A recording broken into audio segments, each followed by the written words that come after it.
ನಮಸ್ತೆ, ನನ್ನ ಹೆಸರು ಲಲಿತಾ ಚಿನ್ನಂಪಳ್ಳಿ ಅಂತ. ನಾನು ಮೂಲತಃ ಗದಗ ಜಿಲ್ಲೆ ಬಿಂಕುದಕಟ್ಟಿ ಗ್ರಾಮದ ನಿವಾಸಿ. ನಾನು 2023ರಲ್ಲಿ UPSC ಮೇನ್ಸ್ ಎಕ್ಸಾಮನ್ನು ಕ್ಲಿಯರ್ ಮಾಡಿದೆ. ನಮ್ಮ ಬಿಂಕುದಕಟ್ಟಿ ಗ್ರಾಮದಲ್ಲಿ UPSC ರಿಲೇಟೆಡ್ ಎಲ್ಲ ಪುಸ್ತಕಗಳು ನಮಗೆ ಸಿಗ್ತಾವು ಓದಲಿಕ್ಕೆ. ಮತ್ತು ನಾನು ಟೀಚಿಂಗನ್ನು ಮಾಡ್ಕೊಂತನ ನಾನು UPSC ಪ್ರಿಪ್ರೇಷನನ್ನು ಮಾಡ್ತಾ ಇದ್ದೀನಿ. ಈ ವರ್ಷ ನಾನು 2025ನೇ ಸಾಲಿನ ಪ್ರಿಲಿಮ್ಸ್ ಮತ್ತು ಮೇನ್ಸ್ ಎಕ್ಸಾಮ್ಗೆ ಪ್ರಿಪ್ರೇಷನ್ ಅನ್ನ ಮಾಡ್ತಾ ಇದ್ದೀನಿ. ನಮ್ಮ ಬಿಂಕುದಕಟ್ಟಿ ಗ್ರಾಮದಲ್ಲಿ ಗ್ರಂಥಾಲಯ ಬಹಳ ಸುವ್ಯವಸ್ಥಿತವಾಗಿದೆ. ಇಲ್ಲಿ ಎಲ್ಲ ರೀತಿಯ ಪುಸ್ತಕಗಳು ನಮಗೆ ಓದಲಿಕ್ಕೆ ಸಿಗ್ತಾವು.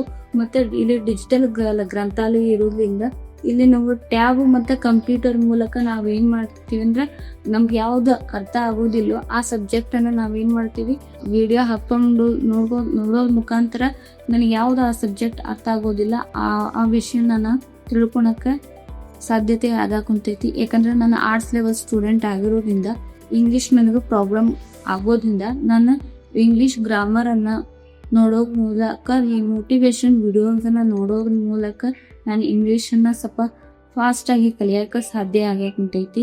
ಈ ಅವಕಾಶನ ಮಾಡಿಕೊಟ್ಟ ಬಿಂಕುದಕಟ್ಟಿ ಗ್ರಾಮದ ಗ್ರಂಥಾಲಯಕ್ಕೂ ಮತ್ತು ಬಿಂಕುದಕಟ್ಟಿ ಗ್ರಾಮದ ಗ್ರಾಮ ಪಂಚಾಯತಿಯ ಅಧ್ಯಕ್ಷರಿಗೂ ನನ್ನ ಧನ್ಯವಾದನ ಸಲ್ಲಿಸ್ತೀನಿ. ಮತ್ತು ಇದೇ ರೀತಿಯಾಗಿ ಎಲ್ಲ ವಿದ್ಯಾರ್ಥಿಗಳಿಗೂ ಇದೇ ರೀತಿಯ ಹೆಚ್ಚಿನ ಅವಕಾಶವನ್ನು ಕಲ್ಪಿಸಿಕೊಡಬೇಕಾಗಿ ನನ್ನಲ್ಲಿ ಒಂದು ಕಿರು ವಿನಂತಿ.